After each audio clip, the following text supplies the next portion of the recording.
तो आखिर 26 जुलाई को असम के कछार जिले के उस इलाके में क्या हुआ, कैसे हालात बिगड़े, कैसे फायरिंग शुरू हुई?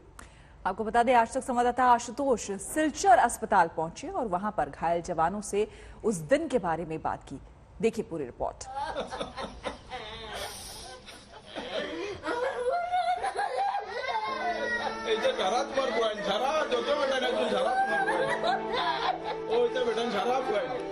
मजरुल हक भरभुइया के पिता के पास अब आंसुओं के सिवा कुछ नहीं रहा। बेटे के तौर पर ऊपर वाले ने जो दौलत बख्शी थी वो मुट्ठी भर नफरती जमात ने उनसे छीन ली। अब सिर्फ गम और तन्हाई है जिसे ये बुजुर्ग पिता ताउम्र ढोते रहेंगे। मजरुल हक के घर असम सरकार के मंत्री, कुछ ओहदेदार अफसर आए। मुआवजे के तौर पर 50 लाख का चेक थमा गए, लेकिन कोई ऐसी रकम नहीं जो बेटे की जगह ले सके। 26 जुलाई को सीमा पर जो खून बहे उनमें मजरुल हक का लहू भी था। मजरुल नहीं रहे, शहीद हो गए, लेकिन अपने पीछे एक गहरा सबक छोड़ गए। सबक ये कि दुश्मन सिर्फ सीमा पार ही नहीं बैठे, मुल्क के अंदर भी मौजूद हैं। ऐसे ही दुश्मनों ने इन 2 जाबाज पुलिसकर्मियों को तकरीबन मौत के मुंह तक पहुंचा दिया था। ये जहरुल इस्लाम है। आप सोच सकते हैं कि कोई इंसान 13 गोलियां लगने के बाद भी जिंदा रह सकता है। जहरुल इस्लाम उन बहादुर पुलिस वालों में से हैं जो उस समय उस सीमा पर, उस फ्लैश पॉइंट पर मौजूद थे, और 13 गोलियां, इनकी गोलियों के निशान इनके शरीर में आज भी हैं। और सिर्फ निशान ही नहीं, इनके शरीर में गोली भी अभी मौजूद है।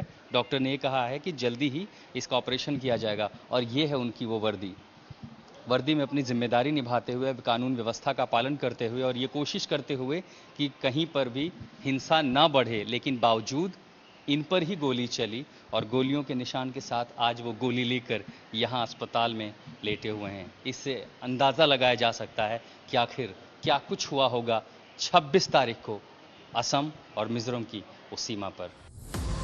असम पुलिस की इस जवान की फौलादी हिम्मत वाकई काबिले तारीफ है। 13 गोलियां झेलना मामूली हौसले वालों की बात नहीं। इन जवानों के लिए गोलियों का सामना करना बड़ी चुनौती नहीं थी। इनकी मुश्किलें ये थी कि इन्हें अपनी ही मिट्टी और मुल्क वालों की गोलियों का जवाब देना पड़ रहा था। आज तक संवाददाता आशुतोष मिश्रा ने जब एक और जवान गोपीकांत से 26 जुलाई के वाकये के बारे में पूछा तो उनकी बरबस पीड़ा सामने आ गई। और हम इसमें सिलचर मेडिकल कॉलेज और अस्पताल में हैं। जिन पुलिस वालों को चोट लगी, गंभीर चोट लगी, गोलियां लगी, उन्हें यहाँ इलाज के लिए लाया गया था। क्या नाम है आपका? गोपीकांत सिन्हा। जी, गोपीकांत सिन्हा। आपको याद है उस दिन क्या हुआ था जब आप वहाँ पर पहुँचे थे? आपको भी गोली लगी थी पैर में? हाँ, लगे थे। कितने देर में वहाँ से यहाँ पहुँचे फिर आप लोग अस्पताल? तो वहाँ से तकरीबन 1 घंटा लगे। आप कितने लोग गए थे वहाँ पर बॉर्डर पे? बॉर्डर पे तो हम लोग तकरीबन 40-45 ऐसा। 45 पुलिस वाले? हाँ। एसपी साहब भी थे आगे? और वो लोग पहले थे, हम लोग बाद में गए। अच्छा, आप क्या है, कांस्टेबल हैं आप? हाँ। तो आप बता पाएंगे उस दिन हुआ क्या था? कैसे स्थिति इतनी बिगड़ गई कि गोली चलने लगी? इतना वायलेंट कैसे हो गया सब कुछ? एक्चुअली वहाँ पे तो पब्लिक का थोड़ा ज़्यादा गैदरिंग था, मिजोरम पब्लिक का। तो हाथापाई थोड़ा हो रही थी उधर से, मतलब चल रहा था वो लोग हाउलिंग कर रहे थे। तो हम लोग जाकर वो लोग को बोला कि आप लोग इधर हाउलिंग मत कीजिए, आप लोग चले जाए। ऐसा करते करते हालत बिगड़ रहा है। वो लोग पत्थर मारने लगे, गाड़ी टूट गया, ऐसा करते रहे। बाद में हम लोग का सार लोग बोले हम लोग तो उसको फायरिंग तो कर नहीं सकते, कुछ कर नहीं सकते, बैक हो गए हम लोग। उसके बाद हम लोग आ गए, वो लोग वहाँ से पत्थर मार रहे थे, हम लोग वहाँ पे बैठे थे।